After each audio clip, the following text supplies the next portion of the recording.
நாடு முழுவதும் பல குற்ற சம்பவங்கள் நடந்துக்கிட்டு தான் இருக்கு. காவல்துறையினரும் விசாரிச்சுக்கிட்டு தான் இருக்காங்க. அது மாதிரியான பல குற்ற சம்பவங்களின் தொகுப்பு தான் நிகழ்தகவு.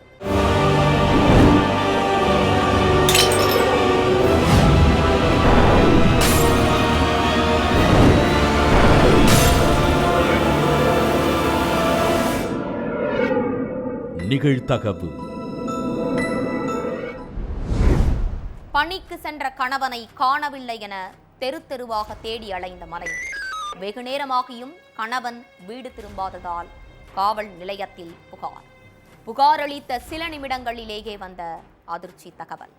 பணி முடிந்து வீடு திரும்பிக் கொண்டிருந்தவரை கடத்தி சென்று கொலை செய்ததோடு சடலத்தை குழி தோண்டி புதைத்தது யார்?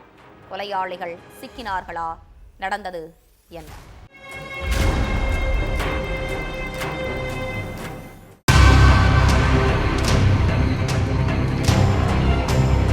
வேலைக்கு போயிட்டு வழக்கமா ராத்திரி 8 மணிக்கெல்லாம் வீட்டுக்கு வந்துடுற கணவன் நரசிம்மலு நீண்ட நேரமாக்கியும் ஆளையே காணோம்னு வீட்டுல மனைவி விஜயலட்சுமி பதற்றத்தோட காத்துக்கிட்டு இருந்திருக்காங்க.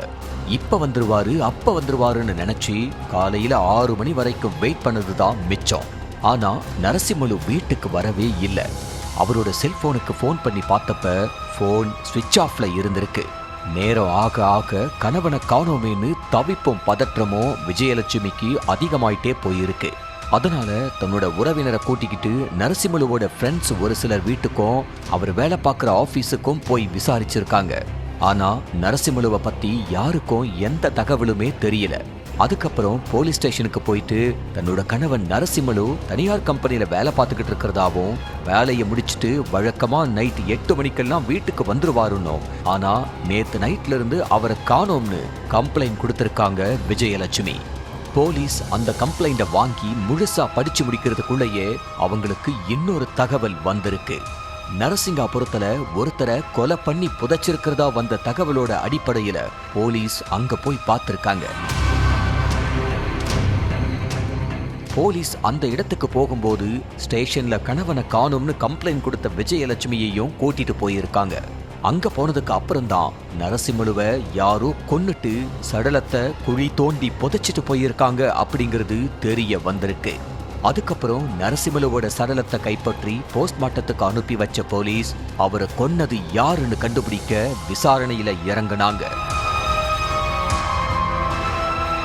அப்பதான் நைட் நேரத்துல கார் ஒண்ணு அங்கேயே சுத்தி வந்ததா அந்த ஏரியா மக்கள் சொல்லி இருக்காங்க.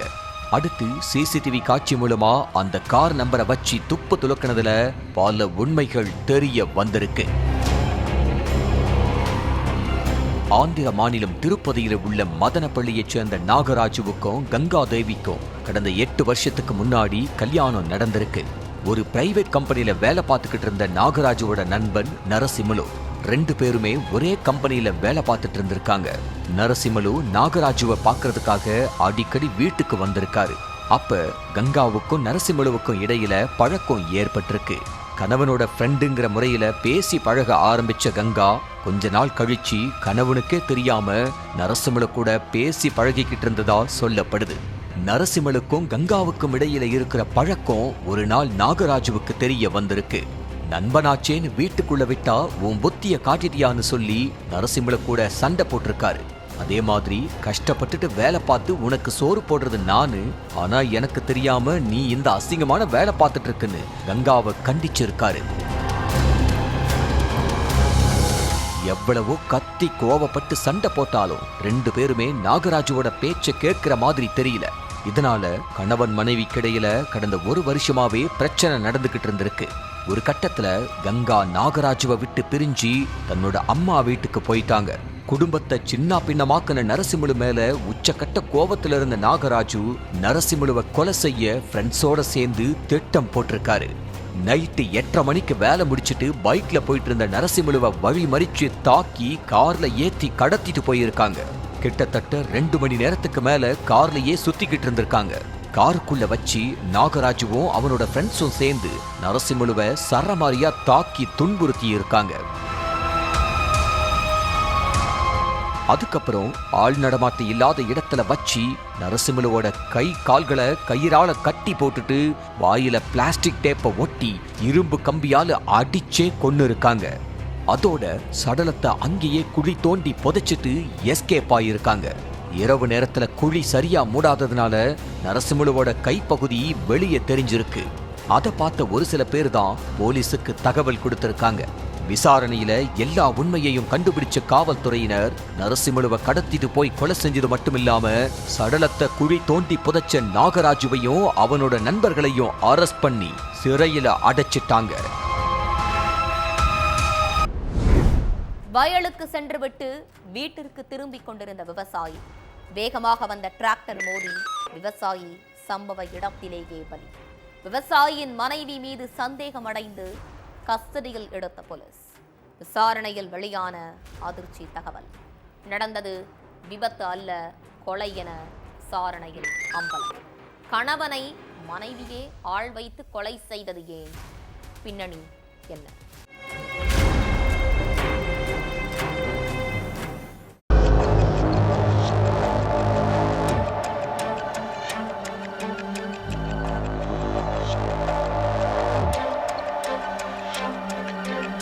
மதிய நேரம் வயலுக்கு போயிட்டு வீட்டுக்கு திரும்பிக்கிட்டு இருந்தாரு ரத்னையா.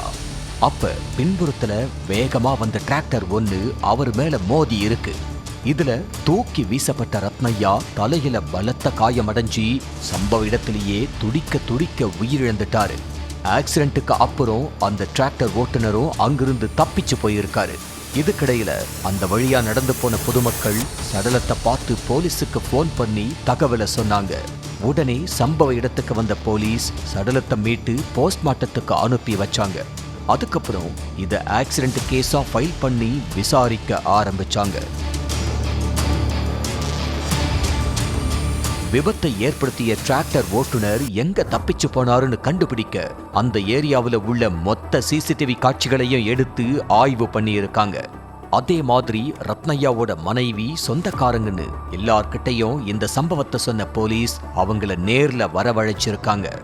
அடுத்து ரத்னையாவோட இறுதி சடங்கை நடத்தி முடிச்ச மனைவி கவிதா மறுநாள்ல இருந்து எந்த ஒரு சோகமும் இல்லாம யார் கூடவோ அடிக்கடி போன் பேசிட்டும் இருந்திருக்காங்க. இதை நோட் பண்ணிக்கிட்டே இருந்த ரத்னையாவோட தம்பி கவிதா மேல சந்தேகம் அடைஞ்சிருக்காரு. அண்ணன் உயிரிழப்பு உண்மையிலேயே ஆக்சிடென்டா இல்ல கொலையான்னு எனக்கு டவுட்டா இருக்கு. எங்க அண்ணி எந்த ஒரு சோகமும் இல்லாம ஜாலியா இருக்காங்க. அதனால கவிதா மேலதான் எனக்கு சந்தேகம் இருக்குன்னு சொல்லி இருக்காங்க. இதனால கவிதாவை கஸ்டடியில் எடுத்து விசாரிச்சிருக்காங்க போலீஸ். அப்ப போலீஸ் கேட்ட கேள்விகளுக்கு அவங்க முன்னுக்கு பின் முரணா பதில் அளிச்சதா சொல்லப்படுது. இதனால அவங்க தான் கொலையாளின்னு கன்ஃபார்ம் பண்ண போலீஸ் கவிதா கிட்ட தங்களோட வாணியில விசாரிக்க ஆரம்பிச்சாங்க. அதுலதான் பல உண்மைகள் வெளியில வந்திருக்கு. தெலங்கானாவில் உள்ள சௌடாப்பூர் கிராமத்தைச் சேர்ந்த ரத்னையா கவிதா தம்பதிக்கு சில வருஷங்களுக்கு முன்னாடி கல்யாணம் ஆகி இருக்கு. இந்த தம்பதிக்கு 2 குழந்தைங்க இருக்காங்க. ஆரம்பத்துல இவங்களோட திருமண வாழ்க்கை நல்லபடியா தான் போயிட்டு இருந்திருக்கு. ஆனா அதுக்கப்புறம் கணவன் மனைவிக்கிடையில அடிக்கடி சண்டை, கருத்து வேறுபாடு ஏற்பட்டிருக்கு. இதனால குடும்பத்துக்குள்ள நிம்மதியே இல்ல. இதுக்கிடையில கவிதாவுக்கு அதே ஏரியாவை சேர்ந்த ராமகிருஷ்ணாவோட பழக்கம் ஏற்பட்டிருக்கு. 2 பேரும் நம்பரை மாத்திக்கிட்டு எந்த நேரமும் போன் பேசி தங்களோட காதலை வளர்த்திருக்காங்க. ஆனா இவங்களோட கள்ளக்காதல் விவகாரம் அடுத்த கொஞ்ச நாட்கள்லயே ரத்னையாவுக்கு தெரிய வந்திருக்கு.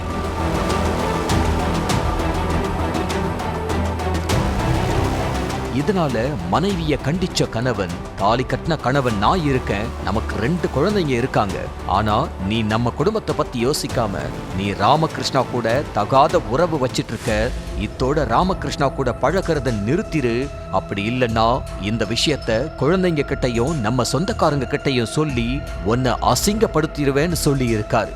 இதனால கடும் ஆத்திரம் அடைஞ்ச ராமகிருஷ்ணாவுக்கு போன் பண்ண கவிதா, நம்ம காதல் விவகாரம் என்னோட கணவனுக்கு தெரிஞ்சிருச்சு, இதுக்கப்புறம் அவன் நம்ம 2 பேரையும் பேச விட மாட்டான், அவன் உயிரோடு இருக்கிற வரைக்கும் நாம பேசக்கூட முடியாது, அதனால அவன் கதையை முடிச்சிட்டா நம்ம 2 பேரும் சந்தோஷமா இருக்கலாம்னு சொல்லி இருக்காங்க. அதுபடி 2 பேரும் சேர்ந்து ரத்னையாவை கொலை செய்ய திட்டம் போட்டிருக்காங்க. சம்பவத்தன்னைக்கு ரத்னையா தன்னோட வயலுக்கு போயிட்டு வீட்டுக்கு திரும்பிட்டு இருந்திருக்காரு. அப்ப பின்புறத்துல டிராக்டரை வேகமா ஓட்டி வந்த ராமகிருஷ்ணன் ரத்னையா மேல மோதி இருக்காரு. இதுல தூக்கி வீசப்பட்ட ரத்னையா தலையில பலத்த காயமடைஞ்சி சம்பவ இடத்திலேயே உயிரிழந்துட்டாரு. விசாரணையோட முடிவுல எல்லா உண்மையையும் தெரிஞ்சுக்கிட்ட போலீஸ் கவிதாவையும் ராமகிருஷ்ணனையும் அரெஸ்ட் பண்ணி சிறையில அடைச்சிட்டாங்க. இரவு நேரத்தில் கேட்ட அலறல் சத்தம், ஆடைகள் களைந்தபடியும் தலையில் இரத்த காயங்களுடன் ரணக்கொடூரமாக கிடந்த மூதாட்டி. வீட்டிற்குள் இரத்த வெள்ளத்தில் கிடந்த மூதாட்டியை பார்த்து அரண்டு போய் நின்ற மக்கள். நகைக்காக நடந்த கொடூரமா அல்லது பாலியல் இச்சைக்காக நடந்த பயங்கரமா? குற்றவாளி சிக்கினானா? நடந்தது என்ன?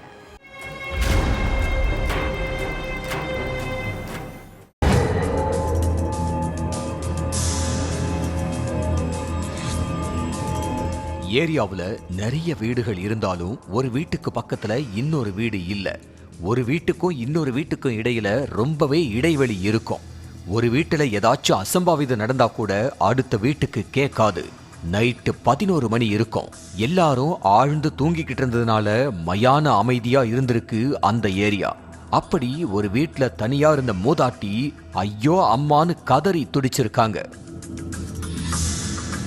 பக்கத்துல வீடு எதுவும் இல்லைனாலும் நைட்டு நேரம் அப்படிங்கிறதுனால அவங்களோட அலறல் சத்தம் கொஞ்சம் தள்ளி இருக்கிற வீடுகள்ல உள்ளவங்களுக்கு கேட்டு இருக்கு.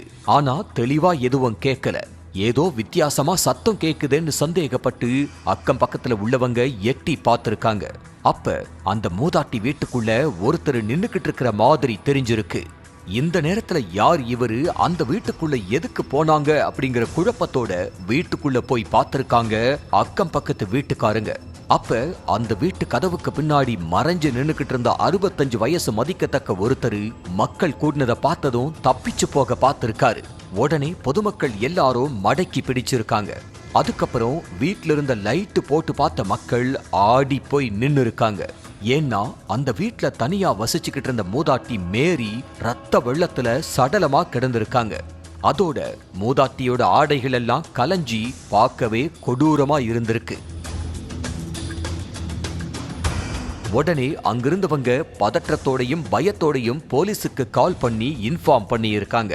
கொஞ்ச நேரத்திலேயே ஸ்பாட்டுக்கு வந்த போலீஸ் மூதாட்டி மேரியோட சடலத்தை மீட்டு போஸ்ட்மார்ட்டத்துக்கு அனுப்பி வச்சுட்டு பிடிபட்ட முதியவர்கிட்ட விசாரணை நடத்தினப்பதான் பல திடுக்கிடும் தகவல்கள் எல்லாம் வெளியில வந்துச்சு. சென்னை நுளம்பூர்ல உள்ள சித்தார்த்த நகரை சேர்ந்தவர் தான் இந்த 65 வயசான முதியவர் ஏழுமலை. அதே பகுதியில் உள்ள ஒரு சிறிய வீட்டுல 75 வயசான மேரி தனியா வாழ்ந்துட்டு வந்திருக்காங்க. மேரிக்கு ஒரு மகன் ஒரு மகள் இருக்காங்க. 2 பேருமே கல்யாணமாக்கி வெளியூர்ல செட்டில் ஆயிட்டாங்க. கணவனும் கடந்த சில வருஷத்துக்கு முன்னாடி உடல்நலக்குறைவால உயிரிழந்துட்டாரு. பசங்க 2 பேரும் தான் மாசத்துக்கு ஒரு முறை தாய் மேரிய வந்து பார்த்துட்டு போவாங்களாம். இந்த சூழல்ல இந்த நேரத்துல அந்த மூதாட்டி மட்டும்தான் வீட்டுல தனியா இருந்திருக்காங்க. இத நோட்டமிட்ட முதியவர் ஏழுமலை சம்பவம் நடந்த அன்னைக்கு நைட்டு 10:30 மணி அளவுல மூதாட்டியோட வீட்டு கதவை தட்டி இருக்காரு. இந்த நேரத்துல யாரா இருக்கும்னு ஒருவித சந்தேகத்தோடவே கதவை திறந்திருக்காங்க மூதாட்டி மேரி.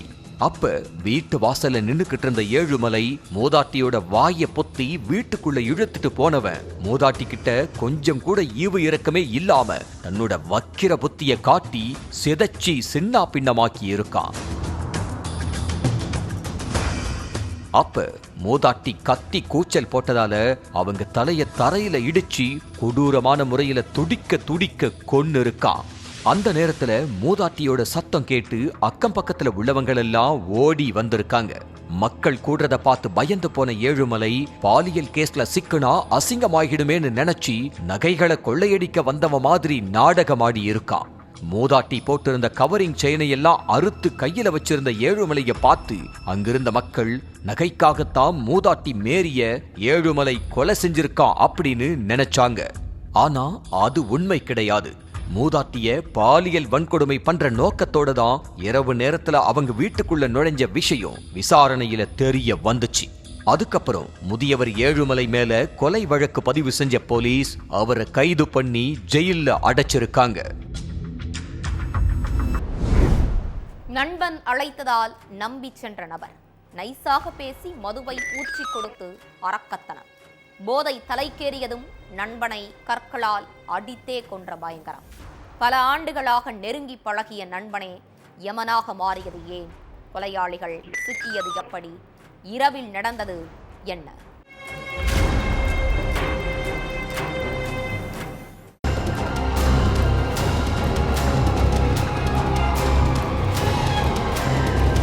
சேலம் மேட்டூர் பக்கத்துல உள்ள கிராமம் காவேரிபுரம். இங்க உள்ள ஃபாஸ்ட் ஃபுட் கடை வாசல்ல ஆண் சடலம் ஒண்ணு கிடக்கிறதா போலீஸுக்கு தகவல் வந்திருக்கு. உடனே சம்பவ இடத்துக்கு போன போலீஸ் அந்த இளைஞர் யாருன்னு விசாரிக்க ஆரம்பிச்சாங்க. அப்போ அங்க வந்த ஒருத்தர் இந்த நபர் பக்கத்து கிராமத்தை சேர்ந்த செல்வகுமாருனோ இந்த ஃபாஸ்ட் ஃபுட் கடையில தான் வேலை பார்த்துட்டு இருந்ததாகவும் சொல்லி இருக்காரு. அதுக்கப்புறம் சடலத்தை கைப்பற்றி போஸ்ட்மார்ட்டத்துக்கு அனுப்பி வச்ச போலீஸ் செல்வகுமாரை கொன்னது யாருன்னு கண்டுபிடிக்க தீவிர புலன் விசாரணையில இறங்கினாங்க. செல்வகுமாருக்கு யார் கூடயாவது முன்பகை இருக்கான்னு அவரோட பெற்றோர்கிட்டையும் ஊர் மக்கள் சில பேர்கிட்டையும் போலீஸ் விசாரிச்சாங்க. அதுல எந்த துப்பம் கிடைக்காததால அடுத்ததா போலீஸ் செல்வகுமாரோட செல்போனை கைப்பற்றி யார் யார்கிட்ட எல்லாம் அவர் கடைசியா போன்ல பேசி இருக்காருங்கிறத செக் பண்ணி பார்த்திருக்காங்க.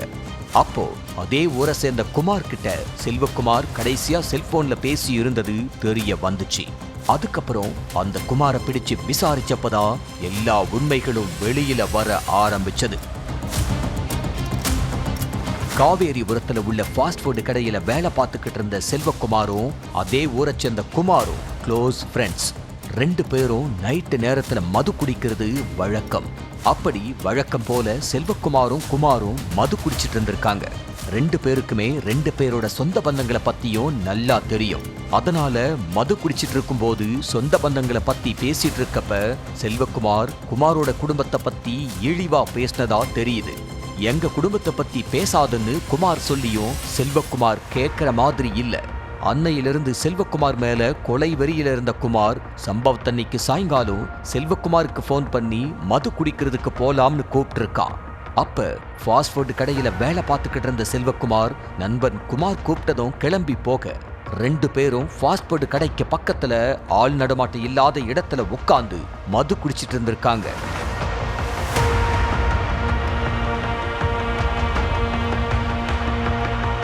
ஏற்கனவே செல்வகுமார் மேல கோவத்தில் இருந்த குமார் செல்வகுமாருக்கு மதுவை ஊத்தி ஊத்தி கொடுத்திருக்கான். அதுக்கப்புறம் ஃபுல் போதையில இருந்த நண்பன் செல்வகுமார கல்லால சரமாரியா தாக்கி இருக்கான். அதுல நிலை குலைஞ்ச செல்வகுமார் சம்பவ இடத்திலேயே சுருண்டு விழுந்து உயிரிழந்துட்டாரு. அடுத்து செல்வகுமாரோட சடலத்தை இழுத்துட்டு போய் ஃபாஸ்ட் ஃபுட் கடை வாசல்ல வீசிட்டு தன்னோட பைக்கை எடுத்துக்கிட்டு மின்னல் வேகத்துல எஸ்கேப் ஆயிருக்கான் குமார். செல்வகுமார கொலை செய்யறதுக்கு 2 நாளைக்கு முன்னாடி அவர்கிட்டயே உன்னை கொலை செய்யாம விடமாட்டேன்னு சொல்லி இருக்கான். குமார் போதையில தான் உளறான்னு செல்வகுமார் அதை பெருசா கண்டுக்காம இருந்திருக்காரு. செல்போன் நம்பரை வச்சு தலைமறைவா இருந்த குமாரை பிடிச்சு விசாரிச்சதுல செல்வகுமார குமார் தான் கொலை செஞ்சிருக்கிறது உறுதியாயிருக்கு. இதுக்கு நடுவுல கடந்த 3 வருஷத்துக்கு முன்னாடி செல்வகுமார் ஒரு கொலை கேஸ்ல சிக்கி ஜெயிலுக்கு போயிட்டு வந்ததும் விசாரணையில தெரிய வந்திருக்கு.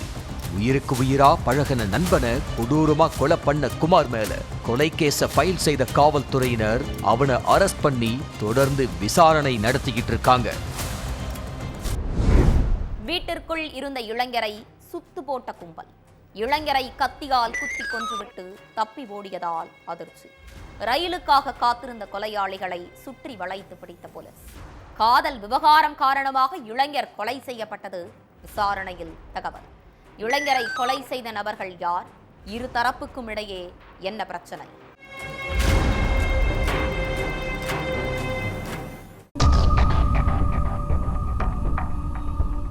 ஆள் நடமாட்டம் இல்லாம பரப்புக்கரா பகுதியே அமைதியா இருந்திருக்கு.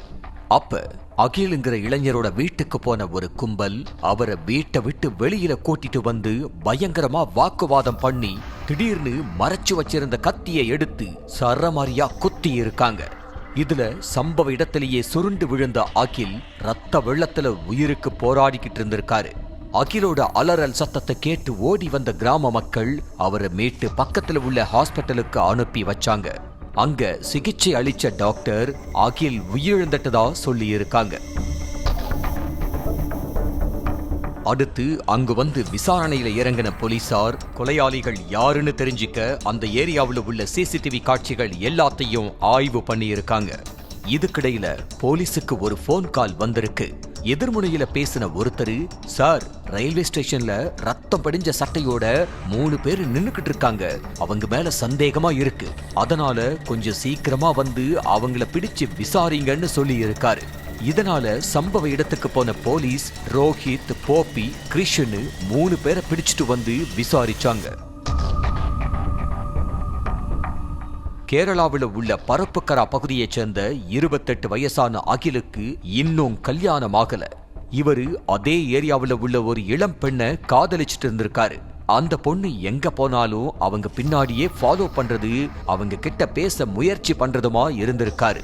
கொஞ்ச நாளைக்கு முன்னாடி இளம் பெண்ணை பின்தொடர்ந்து போயிருக்காரு அகில்.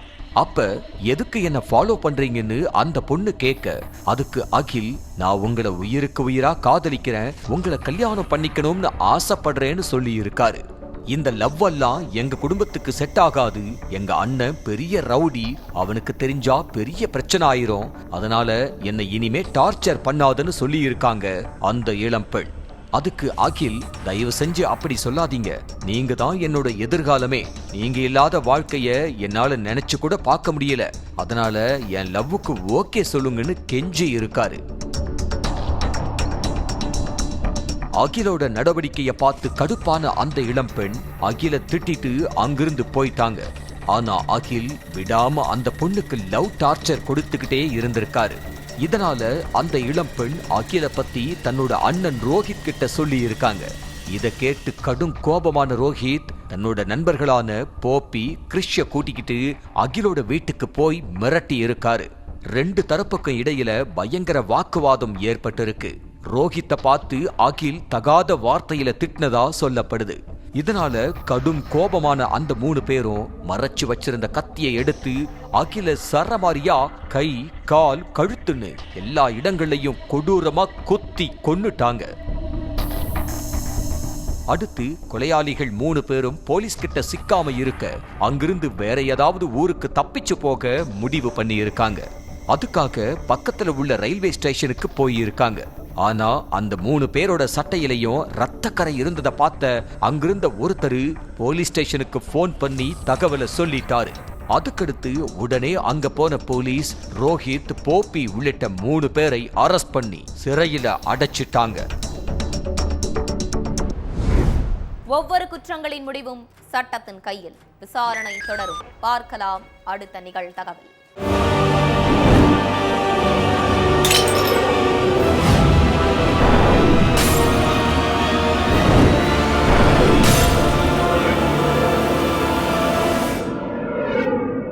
நிகழ்தகவு